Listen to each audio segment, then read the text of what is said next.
You've come here freely, of your own accord, to answer our questions. Yes, I have. And you will accept our decision, whatever it may be. Yes, I shall. You must swear to it. Yes, of course. I, Marcus Vinicius, swear before the community that I shall keep secret all that I have seen and heard among you. I swear to answer your questions with sincerity and to accept your decision, whatever it may be. Now that you've sworn, Marcus, answer me. Do you fully understand the significance of what you've requested? Yes, certainly. In the spirit of the followers of Christ? I think so. Have you doubts? No. There's still so many things to be learned yet, that's all. I don't feel entirely sure that I can answer all the questions. What counts are your intentions, Marcus. Thank you. You have asked to be joined to Lygia in the sacrament of matrimony? Yes, I have. And you truly want a Christian marriage? Answer, yes. I want to marry Lygia. I want to live with her in the same house and raise our children together, hoping in a long and happy life. You speak like a Roman. I am a Roman. You should know that in marriage we Christians see a union sanctified and blessed by God. Yes, this I remember and understand it. You should also remember when and how Jesus acknowledged and blessed matrimony. If I'm not mistaken, it was during the wedding at Cana. The wedding at Cana. Why? What did he do? Gone to fetch some bread for his father. Look at him. He was stoned to death. Why? And Jesus said, "If the world hates you, be it known that before you it hated me. If they persecuted me, they shall also persecute you." He no longer goes to the palace. I don't know why. He tells me nothing. It's as if he's waiting for something.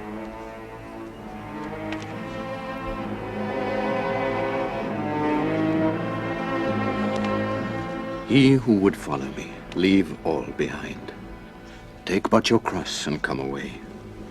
For he who would save his life shall lose it. But who loses his life for my sake shall find it. He's burning what he wrote. He says it's all useless. Marcus.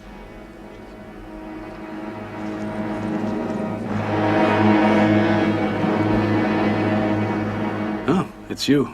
I thought you'd forgotten me. I tried to send for you, Marcus, but these days you're very difficult to find since you live in hiding like a criminal. I have to defend Lygia. For the law, she's still a hostage who's escaped custody.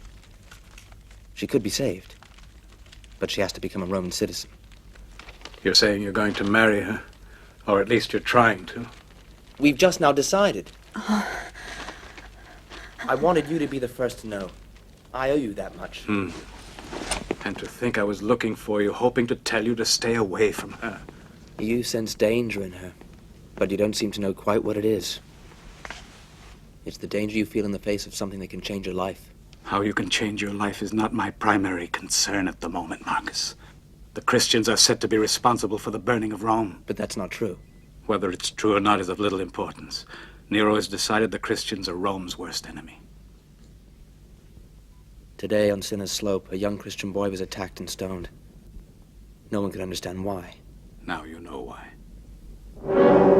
Love your enemies, said Jesus. Bless them that curse you. Do good to them that hate you. And pray for them which despitefully use you. Therefore, all things whatsoever you would that men should do to you, do you also to them.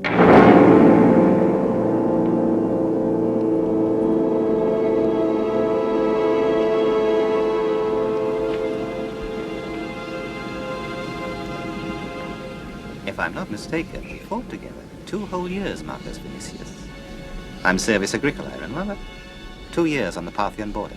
I tried to forget it. Yeah. What are you doing here? Going down now. I saw some people who started the fire. I might recognize some of them. If you find any, you share the reward with me.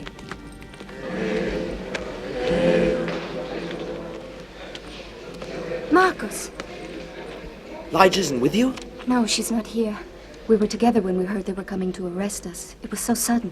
Almost didn't believe it. They said it was impossible. There was no danger. But not me. I was afraid.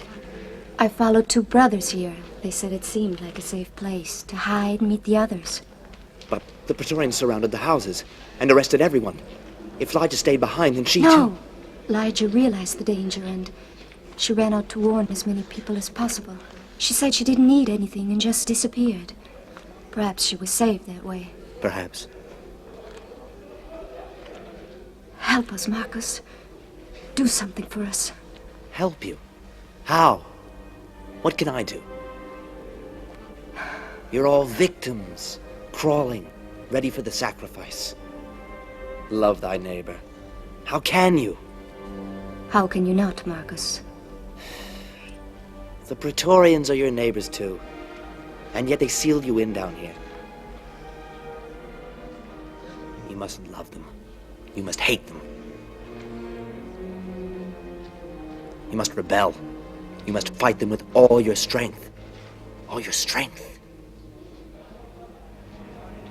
You must do something.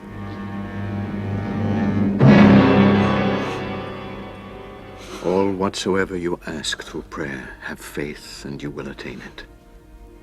And when you pray, be forgiving if you harbor disaffection toward someone, so that our Father who art in heaven may forgive your sins.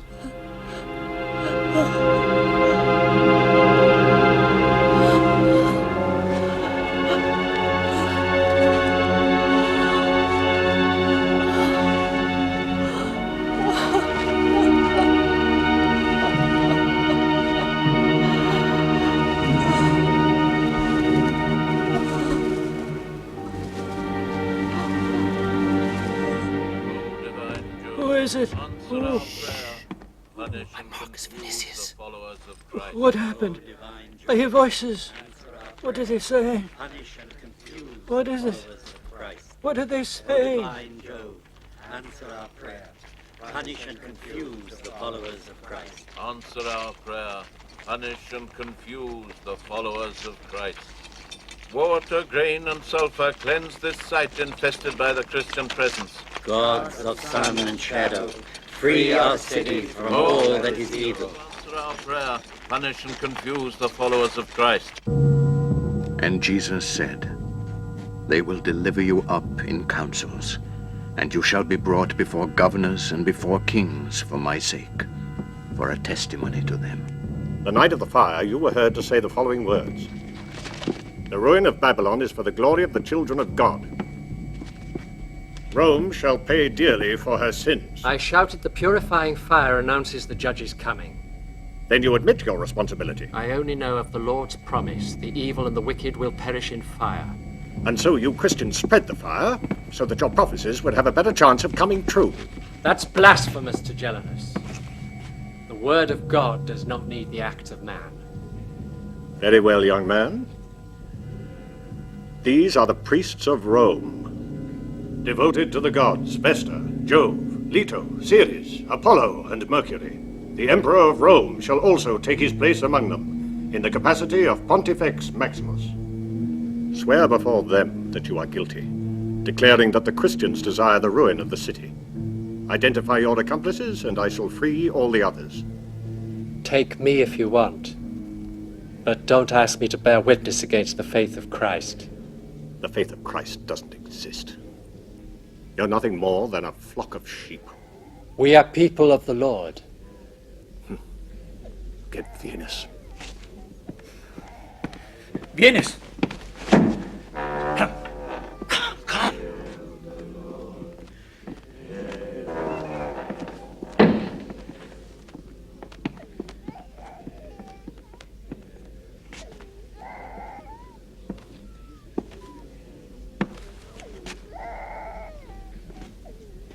Crispus,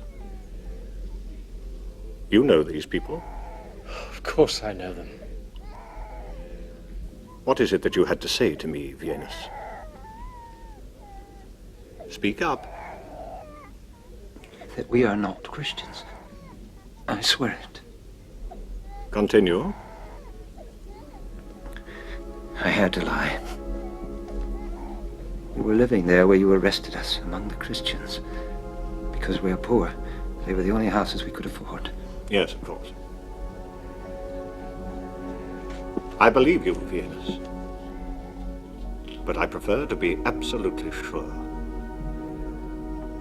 Spit on this cross, and you and your family will be set free at once.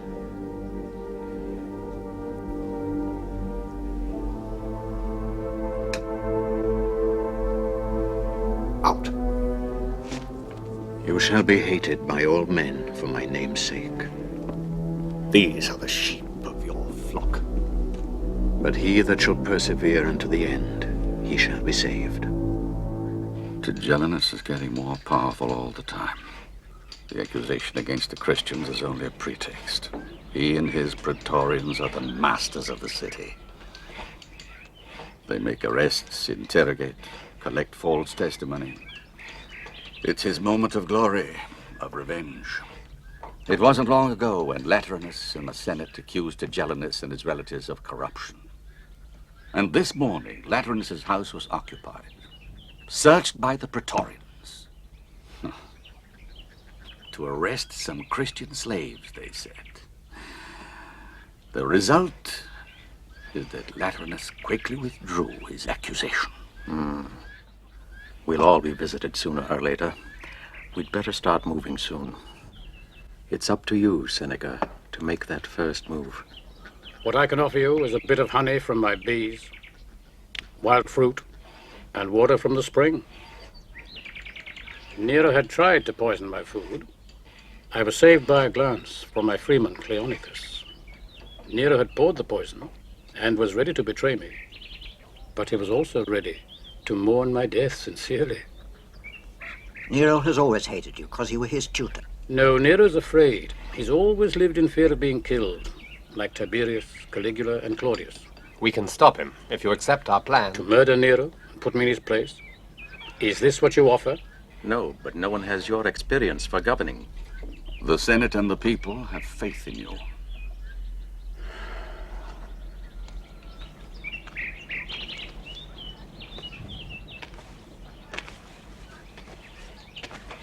No, Scevinus, it isn't my experience that makes all of you come to me.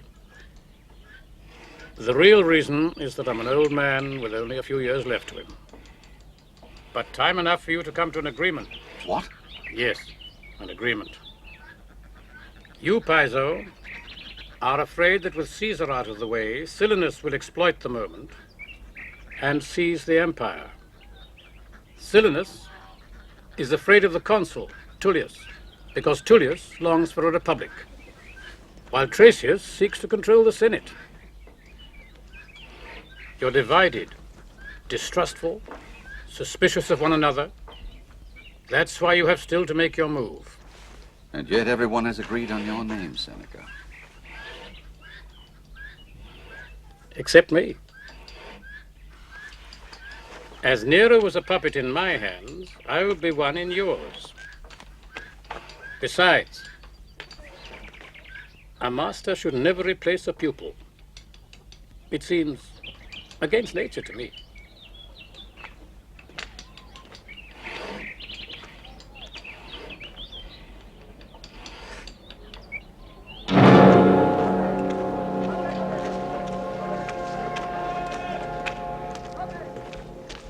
Halt.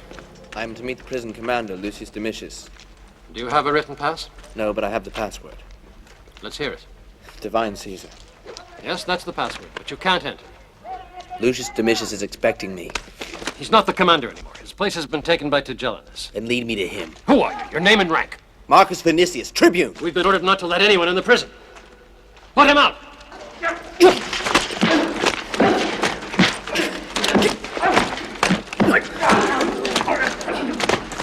Stop that! What's going on here? He put up resistance, and he was without a pass. Leave us alone.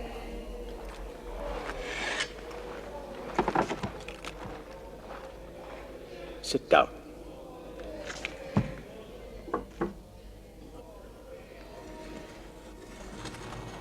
This is the sign of recognition among Christians.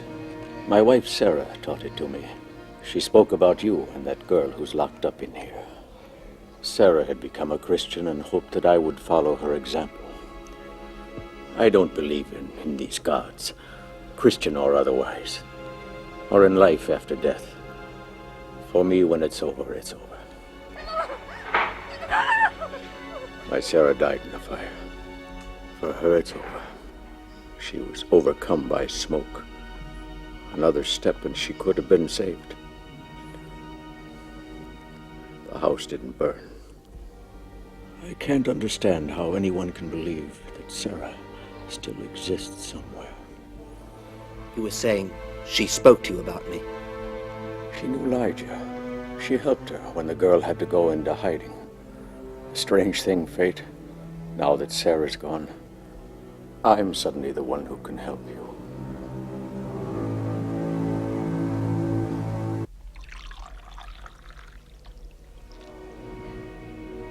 Blessed shall you be when men shall hate you, and when they shall separate you, and shall reproach you, and cast out your name as evil for the Son of Man's sake.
You were sleeping so peacefully, I couldn't wake you.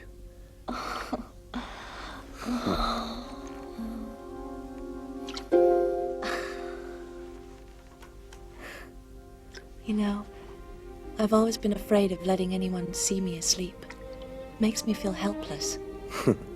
May I look at you? No. A wife sleeps next to her husband. In a huge bed. That's how I've always imagined my wedding bed. Like the bed that was made for Ulysses and Penelope. Built out of the roots and the trunk of a mighty tree. It'll be the way you want it. It's not up to us. Not anymore. In here you realize that what you had was precious. Everything will be the way you wanted it. Everything will be the way it was. You make me remember the dream I was having. It seemed to me that you... No, wait, I'll remember. We were together, you and I, and we were living our true life. And yet, there was some suffering between us. Then we understood what was making us suffer. It was a dream. We had dreamed of this prison, the arrests, the accusations. Getting you out of here is not a dream. Listen to me, Lygia. Everyone in Rome is saying that the Emperor was poorly advised, that he doesn't approve what Tigellinus is doing. Even Petronius is certain that it'll be all over in a few days. No, there is talk of a great idea, an edict, a declaration of Nero's. A gesture, an act of clemency. Understand? You should have seen the people's eyes, Marcus, as the soldiers were bringing us here, full of hate. Something has been set in motion and nobody will be able to stop it. I'm afraid.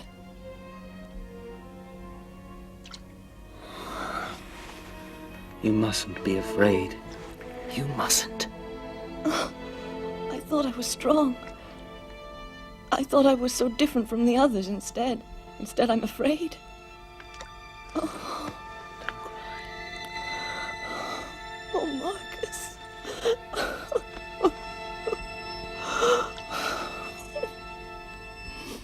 The Christians refuse to sacrifice to the gods of Rome. We must be rid of them, for they are the enemies of our Emperor Nero. Polybia's innocent, Tigellinus. She's innocent. If she's innocent, let her burn incense in honor of the gods of Rome. Polybia, please, burn the incense. Here. Go on. Our refusal is a tacit admission of guilt. And you? Will you burn incense, huh? To the gods of Rome, huh? I shall burn the incense. Ah. An old man like you shouldn't be afraid of dying. I am sick and want to die in my own house. You're free.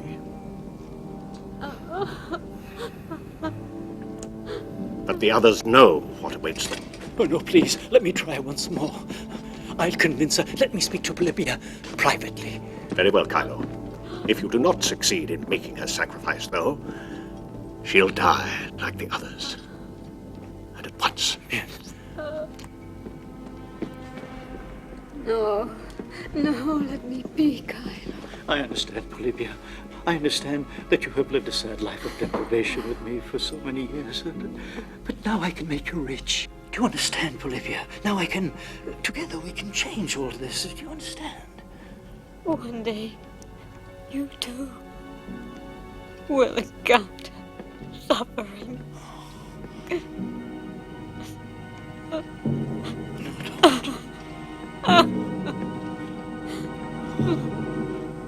How can I be of help to you, Marcus? Lygia often spoke to me about you, Acti. She told me you were very kind to her while she was here at the palace. I wasn't able to do very much for her, Marcus, to protect her against Poppaea's suspicions and hate. Had I been able to see her more often, I could have warned her not to run away, not to put herself against the law. Poppaea frightened her. But it's common knowledge now that she was a hostage of Rome, and that hostages belong to Nero. Although the Emperor had chosen her for you. I heard they arrested her while she was trying to return to her homeland. I'd like to help you, believe me, but I don't know how. These matters are beyond me, beyond all of us, it would seem. Everyone knows that Nero still loves you. Perhaps you can find the right words to... No, don't, Marcus. Don't confuse me with your Uncle Petronius. I don't know how to use words, Marcus. I'll do what I can, but my words are simple. They don't enchant anyone. And it's not true that Nero loves me. Nero has need of me from time to time. Nero needs to know and be reassured that there is someone who's ready to die for him. I am a Roman citizen. What am I accused of? Of corruption, Pomponia Graecina. We have irrefutable evidence. You freed your slaves and distributed your possessions among them. It was within your right, but aside from causing social unbalance, you corrupted the mind of a hostage of Rome. I raised my daughter Lygia with all the love I'm capable of. There she is, the woman you call daughter, a fugitive from the law. She belongs to the sect that has set fire to our city.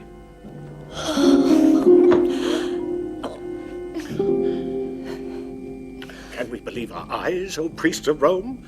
How could such a poisonous foreign religion have penetrated so deeply into a venerable patrician family? I am a Christian. And if that is a crime, then I'm guilty. You hear that, Pomponia? You can still save her, however.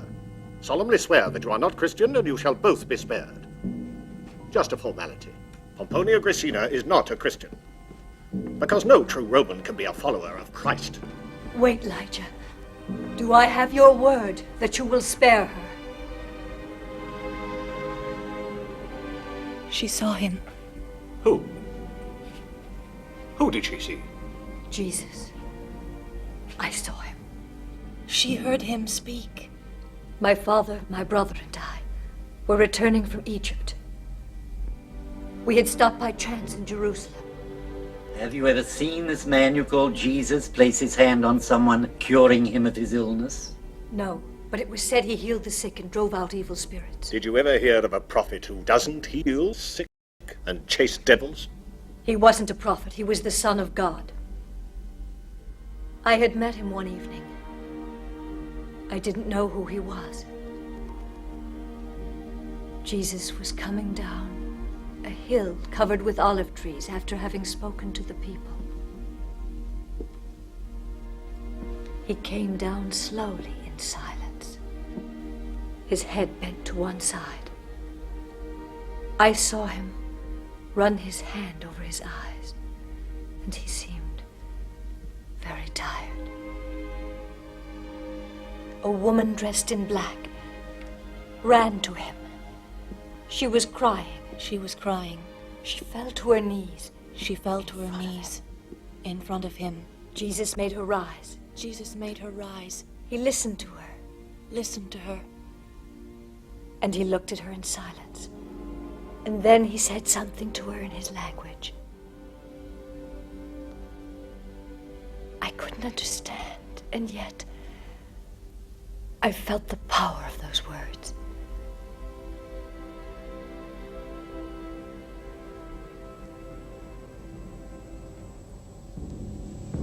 Your words shall sentence you to death, Pomponia Gracina. I will pray for you, Tigellinus, that your punishment may not be terrible and eternal. These Christians perform a kind of secret sacrifice. They always bow their heads, accepting what fate holds in store. Born victims, and yet dangerous.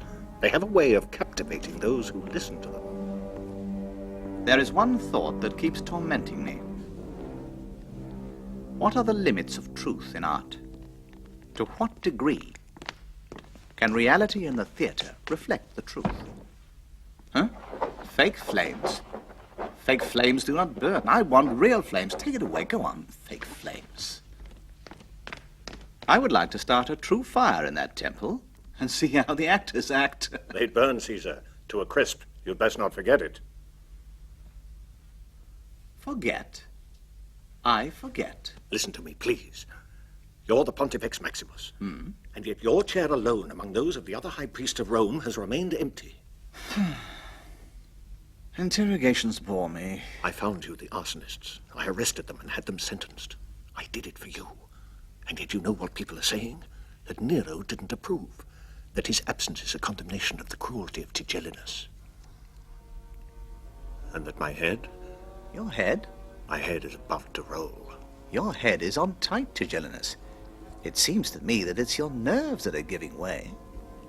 My nerves, you say? Perhaps. In fact, I think that I've convinced myself that it was you who ordered me to burn Rome. Really? I can't remember. I don't remember whether I burned Rome or else I simply wished for it. I don't remember.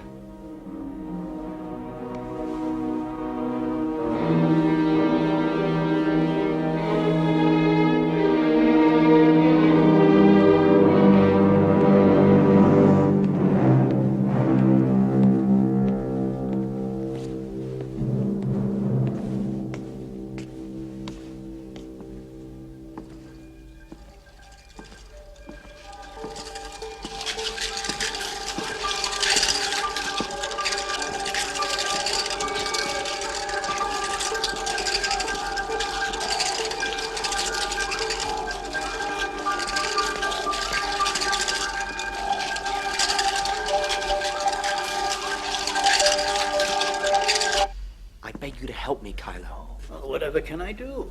I don't know. Find a way. I beg you. I can ask Tigellinus to free Lygia. It's a possibility. He and I are great friends. You really think you might? Yes, perhaps, if I were the one to ask. I've done various favors for him recently. Or, I could help you. Have Lygia escape. Oh, I would be grateful to you for the rest of my life. I know. Petronius is still powerful.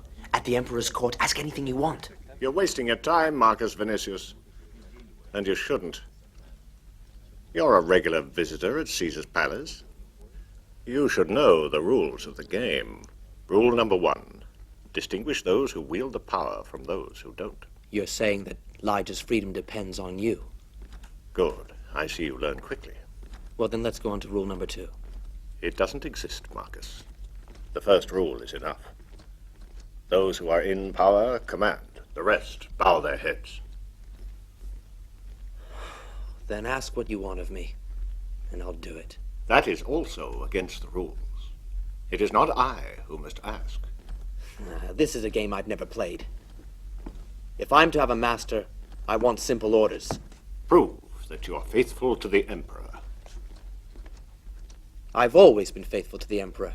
Not enough. Otherwise, you too would have noticed that Petronius, with his silence, is shielding a conspiracy against Nero. I'm certain of it, but I have no proof. Not yet. Why don't you show your loyalty to the Emperor by making Petronius talk? Try to learn the names of those men who conspire to kill Nero, so that I can stop them in time.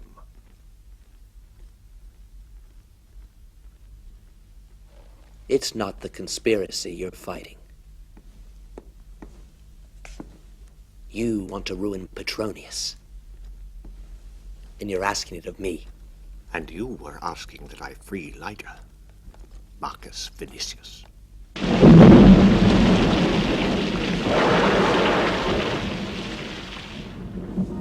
You'll succeed in saving Lygia. I don't know. I tried. I'll try again tomorrow.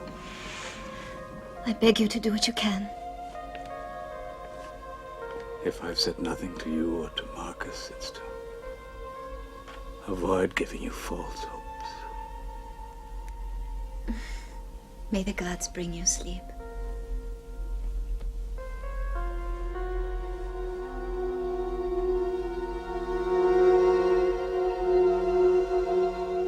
Eunice, stay here beside me tonight. Tonight and from now on.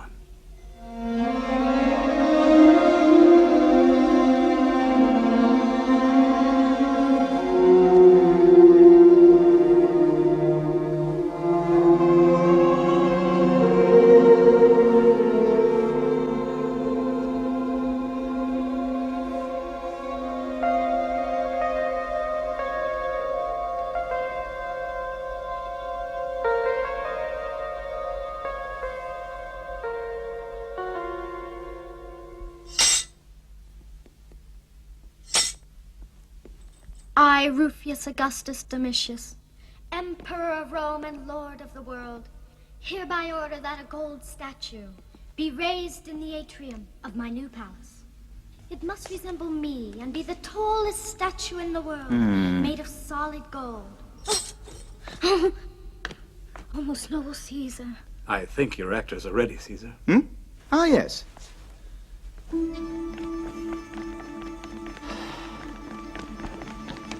It's an ancient play. I've rewritten it completely. In fact, I took out all the words and restaged it.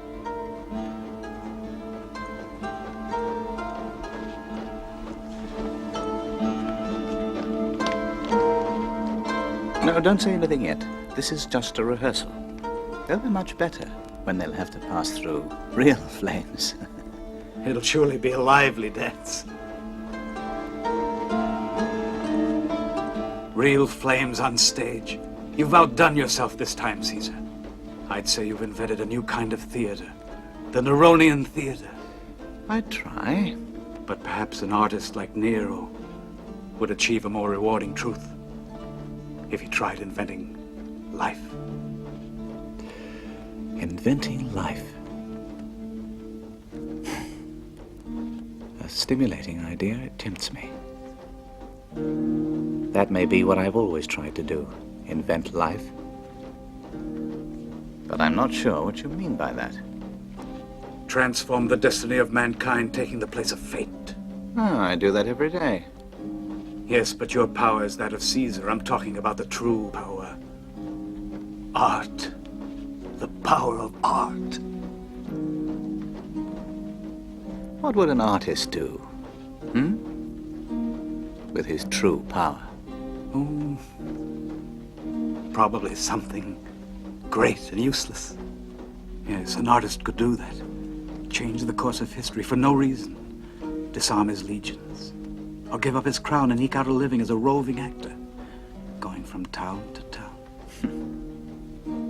Or else, as a gesture, you could free some slaves. Or free the Christians in prison. What's so great about freeing the Christians? Your whim.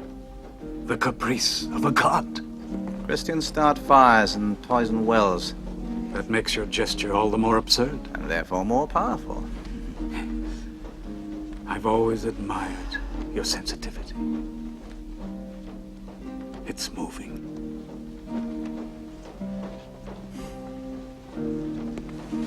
The rehearsal's over. Out. All of you, out. An absurd gesture, you said.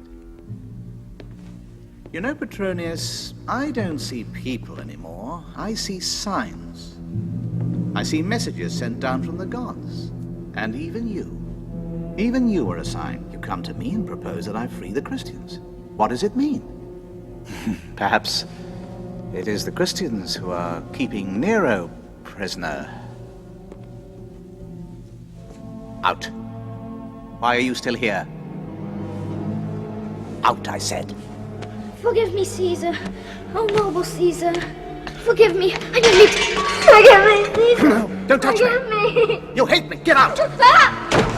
Forgive me.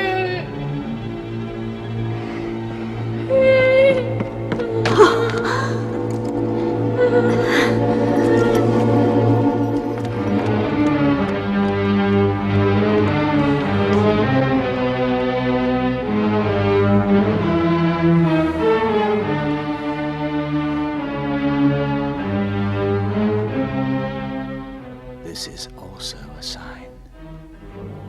A sign from the gods.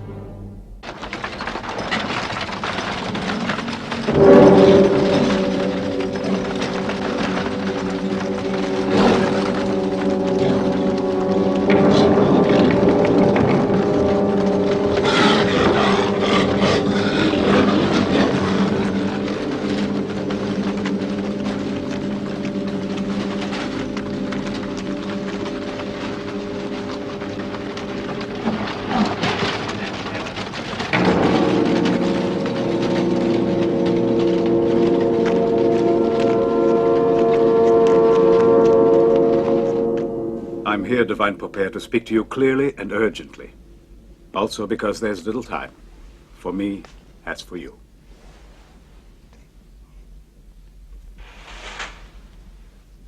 My proposal is this. If you will save this girl Lygia for my nephew, I will save your son Rufius for you. There is no way of ensuring the boy's safety. Nero hates him because he's my son only. It's not for that, Poppaea. Nero sees in Rufius a mortal enemy because he sees himself in the boy. A child growing up in the shadow of a man not his father.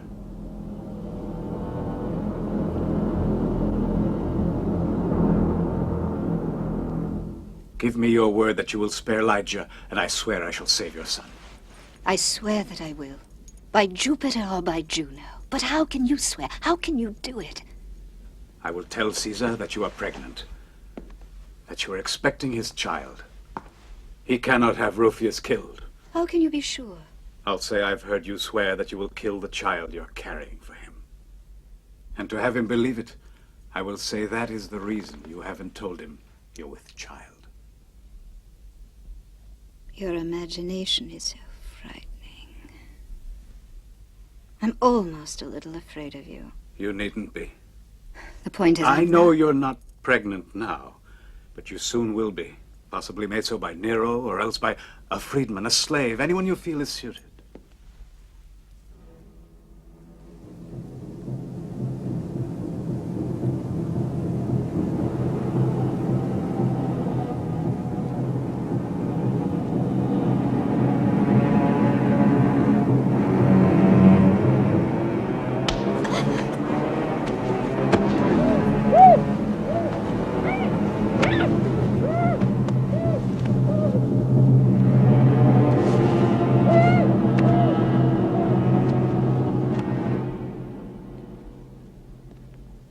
You shouldn't have any trouble obtaining Lygia's release.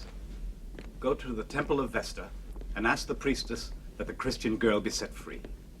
No one would dare oppose your request. You're incorrigible, but I'll do as you say, Petronius. The Emperor is bound by what the Vestal priestess decides in such cases, one of our few ancient laws that have survived. I'm fascinated by the indifference with which you manipulate all our lives. It's best I run off now, Poppaea, and give Caesar the good news.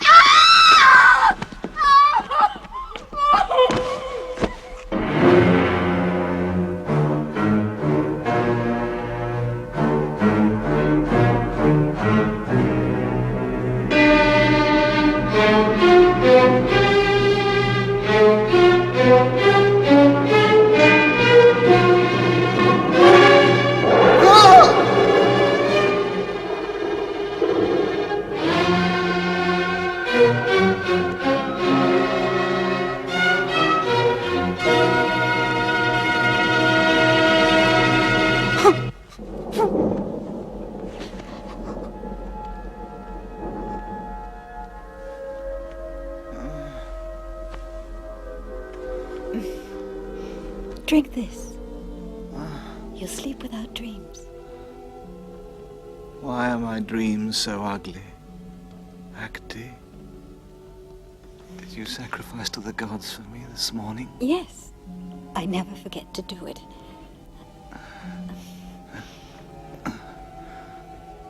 You're the only one who knows how to console me.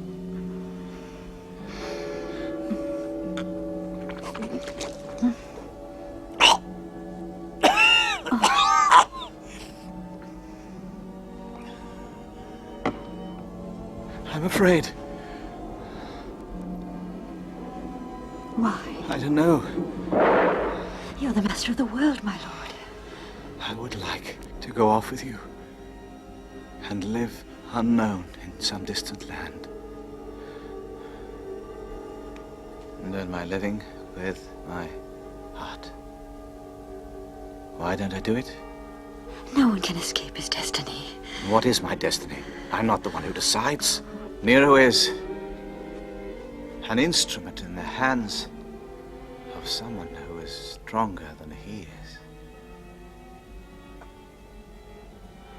Rest now, beside me.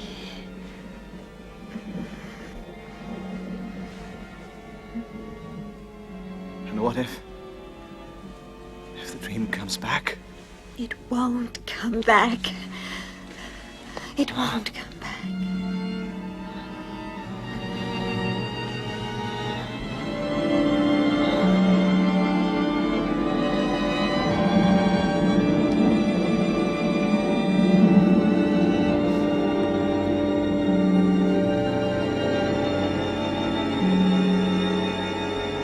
The sun will grow dark, stars will fall from the sky, and we shall see the Son of Man arrive on the clouds in all his power and glory. The sun will grow dark, and then we shall see the Son of Man arrive on the clouds in all his power and glory. The sun will lose its fire, and Jesus shall come forth in the name of Christendom. Oh, it's Peter! It's Peter!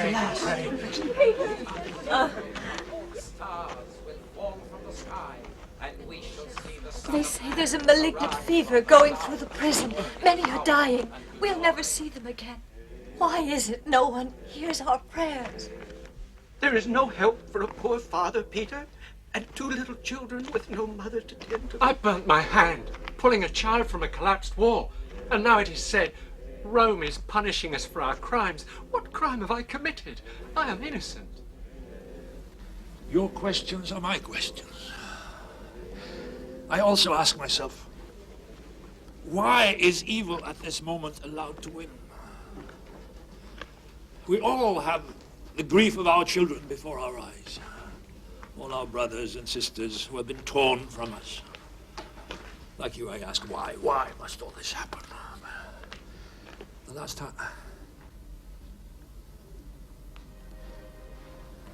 last time I saw Jesus, he came to me on the seashore and he asked me, Peter, do you love me more than these others? And I immediately answered him, yes, Lord, you know I love you. And he said, then feed my lambs. Then he looked into my eyes and asked me a second time, Peter, do you love me? Yes, Lord, you know I love you. And Jesus said, feed my sheep. And for the third time, he asked, Peter, do you love me? And I couldn't understand why he asked the same question again. I was sad because I thought, Jesus doesn't believe my words. So I answered him, Lord, you know everything. You know that I love you. Then Jesus spoke and said to me, verily, verily, I say to you, when you were young, you girded yourself and you walked where you liked. But when you are old, you will stretch out your hands and another will gird you and carry you where you would not like to go.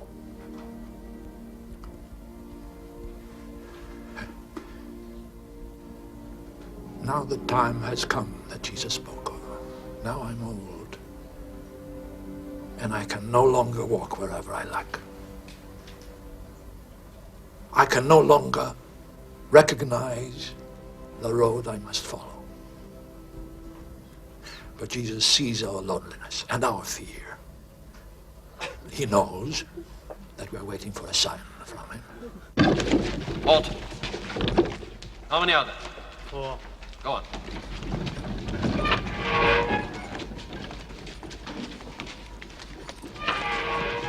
This one. This one. This one. This one. And this one. You're taking them away. By order of the Emperor, to act in his play tonight.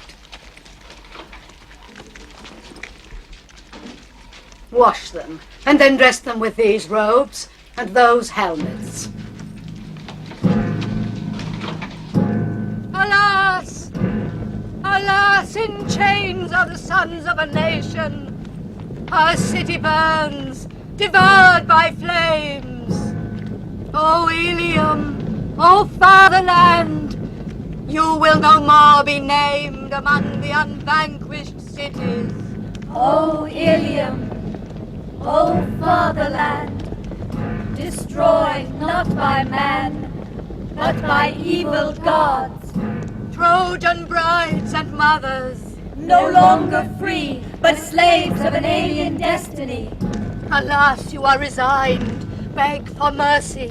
Mercy for yourselves and mercy for the sons of this city. Mercy for ourselves and mercy for the sons of this city. And you, divine Apollo, our messenger, gliding on a silver arrow. Gliding on a silver arrow. You see our suffering. You know our anguish. We beseech thee. We beseech thee. Reveal to us the secrets of fate. And you, divine Apollo, our messenger, gliding on a silver arrow, you see our suffering. You know our anguish. We beseech thee. Reveal to us the secrets of fate. Before our eyes, they kill our fathers, our husbands, our children. Before our eyes, the earth is bathed with gore.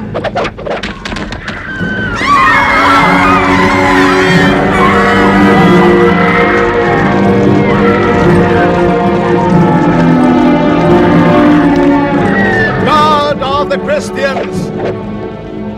Why do you not help your people and save those who die in your name?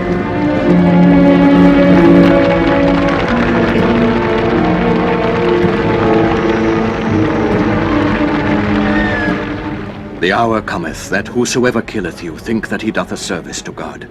And these things will they do to you, because they have not known the Father nor me.